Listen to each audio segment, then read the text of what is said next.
Jelaskan apa yang dimaksud dengan kegiatan bermain baca-bacaan. Kegiatan bermain baca-bacaan adalah suatu kegiatan yang berhubungan dengan kegiatan membaca, akan tetapi kegiatan tersebut dilakukan sambil bermain.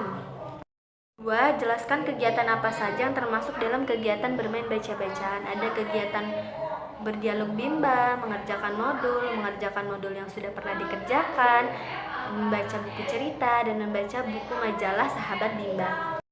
3. Apa tujuan dari kegiatan bermain baca-bacaan? Tujuannya adalah untuk meningkatkan minat baca pada anak.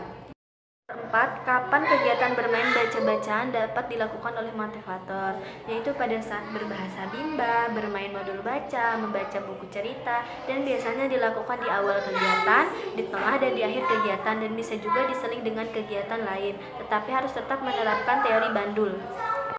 Mengapa kegiatan bermain baca-bacaan menjadi kegiatan prioritas utama yang harus dilakukan oleh motivator? Karena di Bimba merupakan spesialis untuk menumbuhkan minat baca, sehingga motivator harus mengutamakan kegiatan bermain baca-bacaan agar minat baca anak tumbuh.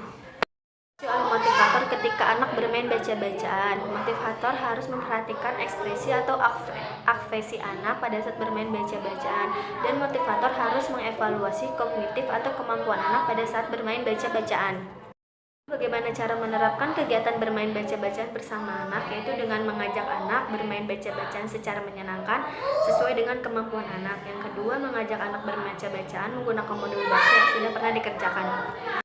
Dampak jika motivator tidak menerapkan permainan baca-bacaan? Dampaknya, proses kebimbaan tidak akan menyenangkan dan akan menjadi beban terhadap anak, sehingga kemampuan dan minat baca anak akan menurun.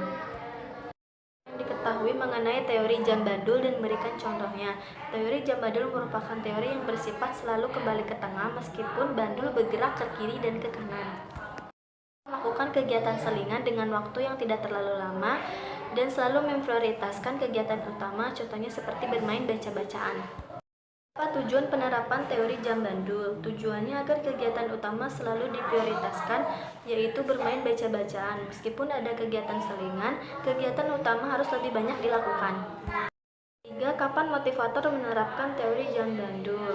Boleh kapan saja, khususnya di kegiatan awal, di pertengahan, dan di akhir kegiatan kebimbaan. 4. Bagaimana cara menerapkan teori jam bandul? Itu dengan cara mengajak anak bermain baca-bacaan secara menyenangkan sesuai kemampuan anak, serta mengajak anak bermain baca-bacaan dengan modul baca yang sudah pernah dikerjakan.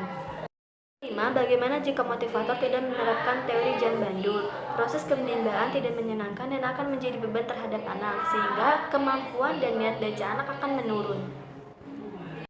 6. Apa dampaknya jika motivator tidak menerapkan teori jam bandul? Dampaknya, anak akan cepat mudah bosan, kemampuan anak tidak meningkat, serta minat baca anak akan menurun.